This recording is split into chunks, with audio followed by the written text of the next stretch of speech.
Hello, now I'm going to show you the import functionality, which is one of the many each code-based functionalities. On the each admin menus, it is the left arrow. You can open the imports, and here are over 180 imported data of companies or companies branches. They are divided then by alphabetically ordered, and they are divided by providers, which determines data source and form. It can be XML with certain structure, text file, or FTP file, for example, that we unzip and then import, or it can be even a website without known structure. So if you open the data view, on the line view you see first number is when it was last run, and the second number is interval, so it should run every 200 minutes. It is in minutes. Then it's company name, and then when it was run, once a day should run auto updates of already imported properties. So in the data view you have this company name, source, provider, negotiator ID by default. Then you have various options.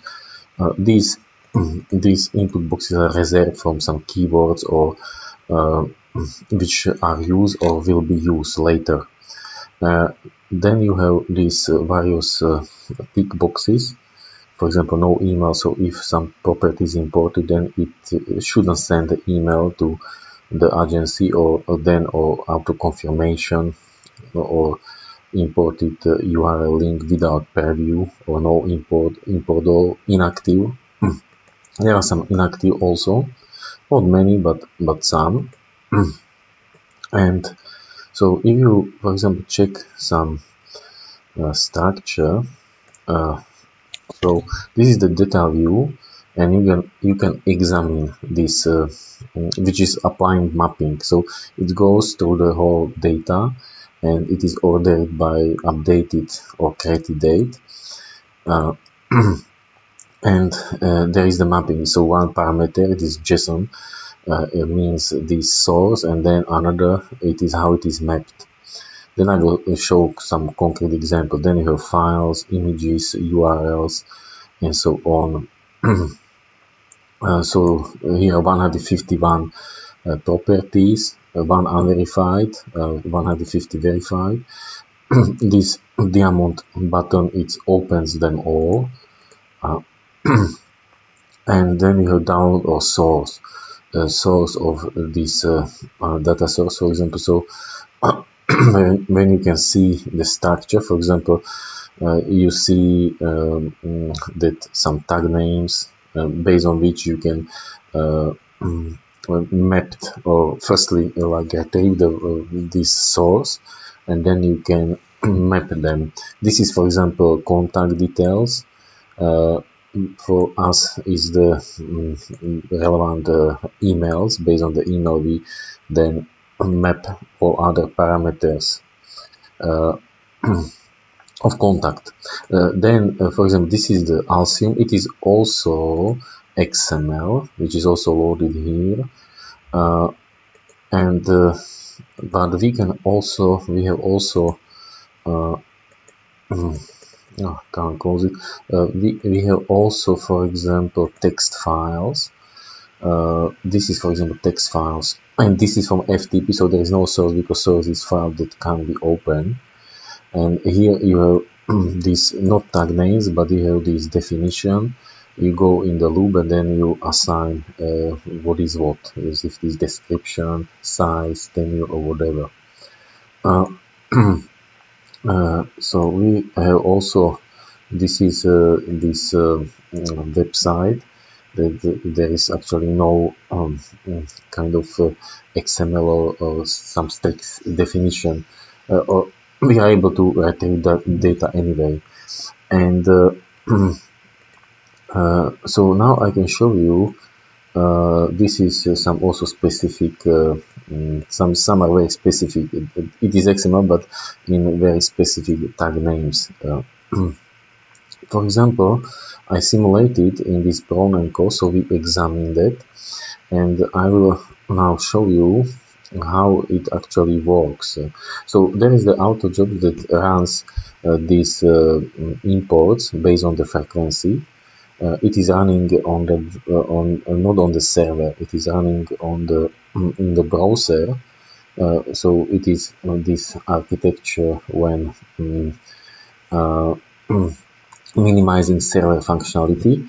And so now it is running because there are quite many. You see 149 and 200, so it is altogether many properties. So therefore it took a bit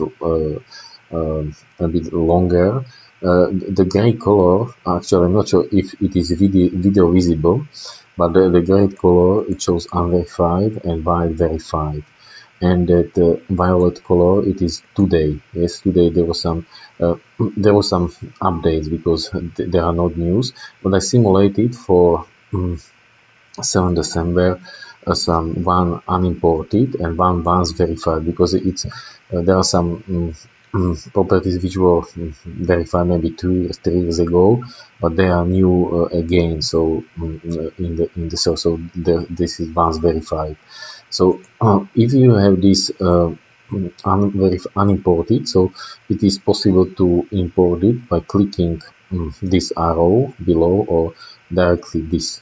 Yes, then you change to this hand icon, and we have two. So this is one. So I can open actually uh, another and I can show you. So you see that this is brown core. Yes, this was unimported, and then the second one is so when it is clicked, and which is done in auto jobs, then it takes a while when it uploads images and attachment, and then the whole property. You see, so now it's coming this second one. And first, as you can notice here, is not the map yet. Map is then there is another auto jobs that adds latitude, longitude. If there is some imports, they have latitude, longitude, some not. So we have already some postcode that we are able to add them. And then if you open the history, there is this number, which is the property ID number from the source. Yes, this is this one. And so it is easily identifiable which one was imported. If there's some, for example, if you look now at this so you have industrial type and trade country unit general. Industrial based on the keywords, as you say, industrial trade country unit. Sometimes in description it need to be modified. It is not always perfect. And address. So you see, so you have this postcode and unit 3. This is how it was in the source. It can be various stacks, and then how it is mapped. This is first estate, and then or park, and then you have this source in the source. This is in the source. Was in the source. So relevant is email. And this is this Katerina Bates, so she was mapped or linked with this property. And now you can see the map is already here, and so it took just not a lot. So this is this, yes. So when I examine again, they already they will show as already imported. I can show you later. And then as you can see, so you can see it is for today, but it's already not far from Christmas, so there are not so many properties. They're still unverified. But for example, last week, I think on Tuesday or Monday or Wednesday maybe, Wednesday, there should be quite many, which day it was, imported. No, not November, as I put wrong. It was today is, what is today? There's 9. So I think it was 4 December, or if not, it was 3rd December. Yes, you see, so you have lots of imported, and then you can verify them after some review, or via this verify match button, or you can change not only to available but they can prelate or let or sold. So there are more options. Uh, so you see, so now it is run this brand account, and now you have this. Before there were 2 unverified or once verified, and now you see that all are verified or unverified. And you see that on the here in the bottom right bottom, it shows them. And see this was auto job, so it's running based on these intervals, and then if it is due, it auto runs, and then there is this icon that after it's running. Actually, it can be run also manually, but now it is auto running and so on. So this is the branch, yes, and here is the mapping that I was showing, I think, already. And there are other things, but this is just a principle how the imports work. And it is very little code. For example, in CQ, if you look at the CQ, there is basically just passing values and inserting to import table, or if it is kind of auto verified, so it is not, it's directly is verified, then it's going directly to this property table, and then it is archives, or then it is updates. So basically it is very simple. Also the PHP is very simple, there is nothing special, it is perfectly reused for the other things, so there is nothing special, code is very small, and the logic is moving to CMS, so there is no programming, or less and less programming.